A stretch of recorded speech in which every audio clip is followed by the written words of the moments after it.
자, 베드로 사도는 이제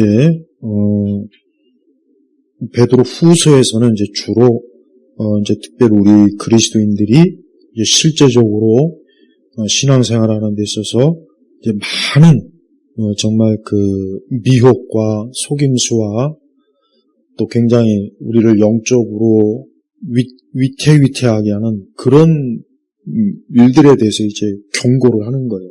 그래서 이제 2장 1절부터 이제 계속 거짓 선지자들에 대한 그 말씀을 계속 주면서 역시 오늘 우리가 읽은 말씀도 전반적인 주제가 뭐냐면 거짓 선지자예요. 근데 이 거짓 선지자들의 특징이 뭐냐, 몇 가지가 여기 나와 있는데, 이제 10절, 11절의 이 내용은 이제 유다서의 1장에 보면 사실 나오는데, 이제 모세의 시체를 가지고 미가엘과 이제 그 당시에 사악한 천사가 이제 서로 막 그 부분을 가지고 막 하다가, 그러나 미가엘이 이상하게도 그 유다서에 보면은 우리 같으면은 그냥 버럭하면서 그냥 좀 저주를 이렇게 풀 것 같은데, 미가엘이 어떻게 했냐면, 유다서 1장 9절에 보면은, 천사장 미가엘도 모세의 시체에 대하여 마귀와 다투며 논쟁할 때 감히 모욕하는 판단을 내리지 않고 다만 주께서 너를 꾸짖으시기를 원한다라고 하였다. 그러나 이 사람들은 무엇이든지 알지 못하는 것을 모욕하며 이성 없는 짐승들처럼 본능으로 아는 그것 때문에 멸망하게 된다. 그러니까 우리가 어떤 영적 존재는 굉장히 조심해야 돼요. 그러니까 함부로 뭐 귀신을 쫓느니, 뭐 마귀를 쫓느니, 함부로 뭐 영적인 뭐 대적을 이긴다느니, 이런 이단들이 많아요. 이런 아주 뭔가 자기가 악한 영을, 마귀를 굴복시킬 수 있는 능력이 있다고 이렇게 막 큰 소리 뻥뻥 치는 그런 자들이 있어요. 이제 그런 자들이 좀 봐야 될 말씀이 아까 유다서 1장 19절 말씀이고, 또 오늘도 지금 그 말씀을 가지고 지금 베드로 사도가 얘기하는 거예요. 11절에 더 큰 힘과 능력을 가진 천사들이라도 주님 앞에서 그들을 거슬러 모욕하는 고발하지 않는다. 왜 그러냐? 이 영적인 초자연적인 존재들은 우리 사람이 감히 상대할 수가 없어요. 괜히 허세와 허영심으로 나는 마귀와 사탄을 굴복시킬 수 있다. 나는 귀신을 막 쫓아낼 수 있다. 나는 악한 영을 쫓아낼 수 있다. 이런 거짓 교사들이 많아요. 여러분 조심해야 돼요. 분명히 말씀에도 그들은 대담하고 거만하여 두려움 없이 영광스러운 존재들을 모독한다. 그러니까 우리가 악한 이 영적 대적자들을 우리가 왜 조심해야 되느냐? 그들을 상대할 수 있는 것은 주님이지 우리가 아니란 말이에요. 우리가 못돼요. 절대 못합니다. 우리는 절대, 여러분, 마귀는요, 이 인류의 70, 80억 인구가 되들어도 마귀는 손가락 하나, 진짜 손 하나 까딱 안 하고도 그냥 한순간에 다 이 인류 전체를 당해 전멸시킬 수 있단 말이에요. 그러니까 마귀는 우리가 사람이 상대할 수가 없어요. 그러니까 우리가 함부로 마귀를 대적한다, 여러분 대적기도 이런 거 많이 하죠. 이상한 그 선교단체에서 특히 많이 하죠. 무슨 대적기도를 한다는 둥, 땅 밟기를 한다는 둥, 무슨 귀신 축사를 한다는 둥, 이게 다 사실은 굉장히 위험한 짓이라. 그러니까 그런 거 하면 안 돼요. 그러니까 우리가 항상 이 영적인 존재들은 우리가 상대할 수 있는 게 아니라 그리스도께, 예수님께서만 이 영적 존재를, 그러니까 아까 미가엘도 주께서 너를 책망하시기를, 주님께서 이 사단, 너를 정죄하실 것이고 주님께서 너를 무너뜨릴 것이다. 이렇게 했지, 미가엘이 내가 너를 정죄할 것이고 내가 너를 쫓아내, 이러질 않았잖아요. 하물며 천사장도 이랬는데, 어떻게 사람이 죄인된 우리가 마치 뭐나 된 것처럼, 그러니까 여러분 유튜브에 보면은 막 귀신을 자기가 막 쫓고 마귀의 권세를 짓밟고 대적 기도로 귀신을 굴복시킨다는 둥, 악한 영을 쫓아낸다는 둥, 이런 허세를 부리는 이 가짜 목사들이 너무 많습니다. 너무 많아요. 그게 잘못된 거예요. 정말 조심해야 돼요. 물론 우리가 기도할 때 악한 것을 하나님께서 악한 것에 대해서 우리가 물론 나름대로 대항하라고 물론 기도할 수 있겠지만 우리가 하지는 못해요. 내가 하는 것이 아니라 그리스도께서 하는 거지. 그래서 우리는 그런 영적 허세, 허영, 잘못된 마치 그리스도가 아닌 자기가 마치 뭔가 그런 영적 초자연적인 존재를 굴복시킬 수 있다는 그런 과대, 그런 망상이나 그 능력을 얘기하는 사람들은 저거는 거짓 교사의 표적이다. 딱 표시다. 그렇게 알고 있어야 돼요. 반드시 그렇게 알아야 됩니다. 그렇지 않으면 마치 그냥 예수님의 능력이 이 사람에서 나타난다. 이렇게 오해를 하게 돼버려요. 그게 굉장히 영적으로 엄청난 해악이라는 걸 꼭 알아야 됩니다. 그러면서 계속 이 거짓 교사들의 특징은 뭐냐? 자, 그러나 이들은 본래 잡혀 죽기 위해 태어난 이성 없는 짐승 같아서 알지 못하는 것들을 모독하는. 자, 알지 못하는 것. 그러니까 우리가 초자연적인 이런 악한 권세나 이런 것들에 대해서 우리가 충분히 알 수가 없어요. 왜? 성경에 충분히 계시가 되지 않았고, 그래서 우리는 그런 사단의 존재나 귀신의 존재가 있다는 건 알지만 정확하게 그 존재들이 어떤 식으로 이거는 우리가 알 수가 없어요. 정확하게 모릅니다. 근데 마치 그와 같은 것들을 다 안다는 식으로 아까 얘기한 것처럼 그런 것들을 자기가 제압할 수 있다. 자기가 막 그런 것들을 쫓아낼 수 있다. 이런 걸 하면 안 되는 거예요. 그래서 안 되는 거예요. 그래서 그들이 멸망 가운데서 멸망을 당하게 맞아요. 똑같은 거예요. 그러니까 이런 거짓 교사들은 그런 악한 그 영적 세력과 똑같이 같이 멸망하는 거예요. 왜? 똑같은 길을 가기 때문에 그러는 거예요. 자, 13절에 그들은 불의의 대가로 불의를 당할 것이며 대낮에 연애를 즐기는 것을 기뻐한다. 이들은 너희와 함께 연애할 때 자신들의 속임수와 방탕을 즐기니 오점과 흠이다. 그러니까 거짓 교사들의 특징이 뭡니까? 이 사람들은 어때요? 이 사람들은 자기 육체의 쾌락을 따라 사는 거예요. 자기 육신의 쾌락을 따라서 사는 거예요. 그래서 이 거짓, 하여튼 영적으로 거짓 교사나 이 거짓 목회자의 그 대표적인 특징이 뭐냐면 그들은 육적인 것을 쫓아서 사는 것을 낙으로 삼는 거예요. 하나님의 말씀과 기도와 하나님의 신실한 일꾼, 이 사명을 감당하는 낙으로 사는 것이 아니라 저들은 어때요? 자신들의 육적인, 여기서 연애가 뭡니까? 연애, 축제. 맨날 파티하고 놀고, 여러분 가끔 승려들이 노래방 가고 술집 가고 룸사롱도 가고 그런 게 가끔 기사에 나와요. 근데 그게 불교만 있을까요? 그게 기독교는 없을까요? 천주교는 없을까요? 있어요. 있습니다. 왜 없습니다? 있어요. 있다고요. 또 이단 사역자들은 대표적으로 사이비 이단은 여기 나와 있는 모든 것들을 그대로 다 해요. 그래서 우리가 이 사이비 이단 사역자들을 가만히 보면은 굉장히 그들이 왜 마귀에게 속했냐는 건 다른 걸 떠나서 일단 가르침이 일단 잘못됐다는 거. 근데 두 번째로 그들 자신이 오늘 여기 말씀대로 그들은 속임수와 방탕. 입만 열면 거짓말하고 그다음에 그걸 그렇게 해서 그 신도들의 물질적인 걸 뺏고 또 그런 사기를 치고 거짓으로 빼앗아갖고 자기들의 방탕하는 그 재료로 그들이 삼는 겁니다. 이래서 문제라는 거예요. 그러니까 절대 이런 그 거짓 교사나 사이비 이런 것들이 왜 잘못됐냐?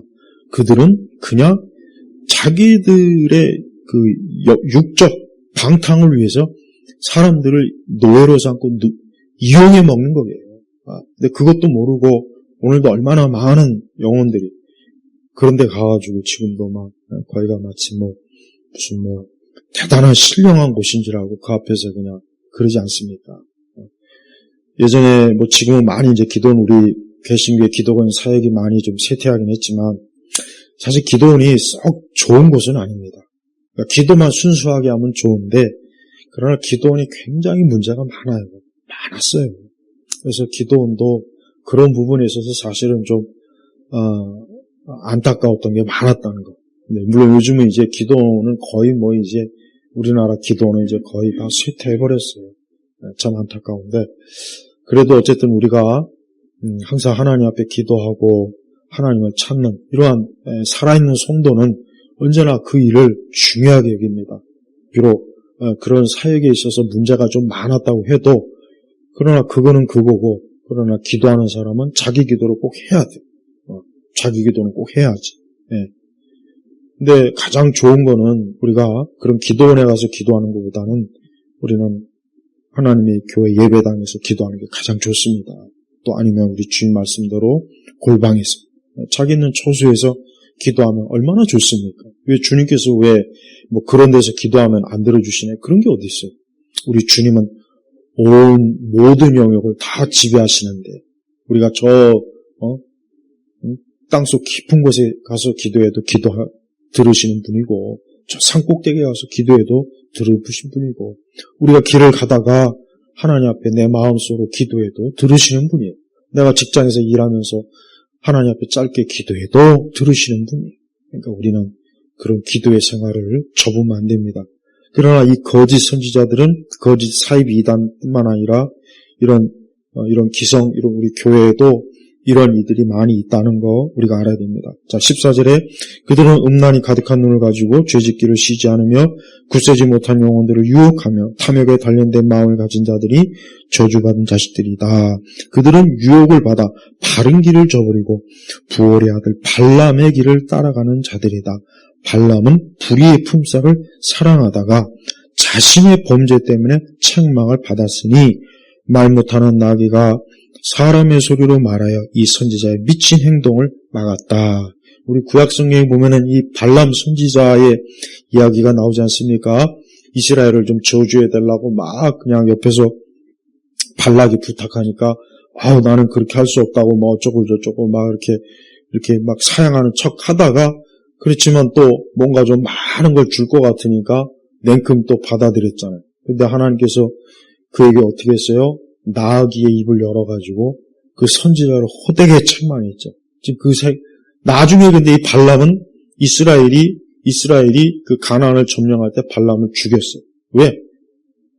하나님의 그 신실한 그 예언의 사역을 하지 않고 그런 거짓, 그런 탐욕을 가지고 했기 때문에 또 그로 인해서 이스라엘을 타락하게 했기 때문에 하나님께서 그 발락을 저주해서 그는 이스라엘의 정복군들에 의해서 죽임을 당했습니다.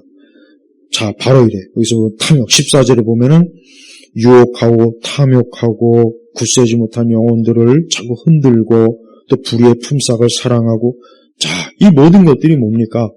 거짓 선지자들이 저들이 어때요? 저들이 실체가 하나님의 신실한 일꾼이 아니고 거짓의 마귀의 일꾼이라는 것을 이런 것으로 이제 드러난다는 것이에요. 근데 베드로 사도는 이와 같은 것들이 많이 일어날 거라는 거예요. 많이. 드문드문 일어나는 것이 아니라 많이 일어날 것이다. 많이 일어날 것인가? 이런 것들을 항상 우리 성도들이 주의하고 조심하라.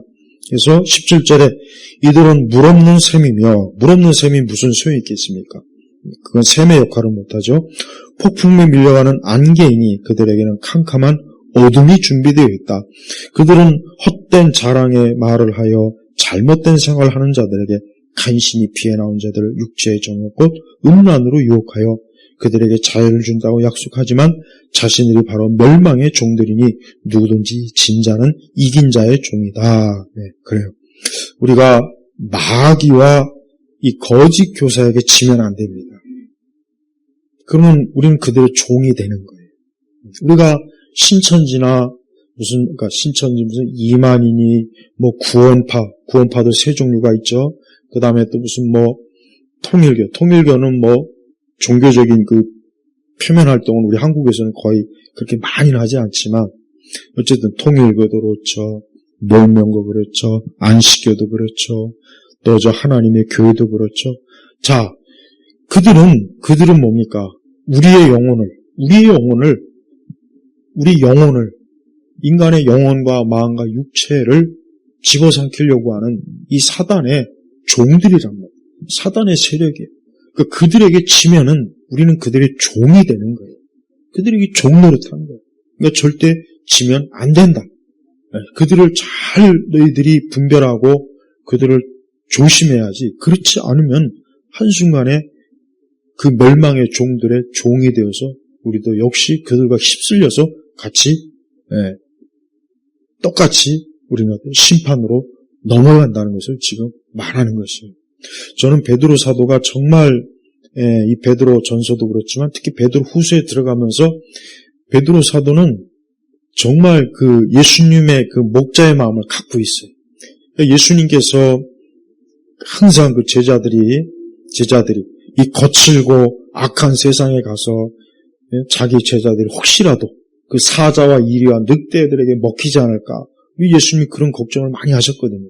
그러니까 베드로도 똑같이 그 예수님을 닮아서 행여라도 자기가 이제 이 세상을 떠나 주님 곁으로 가지만 자기야 영원한 천국에서 이제 모든 걸 안심하지만, 아니 이 교회가 얼마나 그 주변에 사자와 이리떼와 늑대 같은 이런 거짓 교사, 거짓 선지자들이 얼마나 많은, 혹시라도 주님의 몸된 교회에 와서 이런 식으로 탐욕과 정욕과 악한 속임수, 온갖 거짓된 것으로 성도들을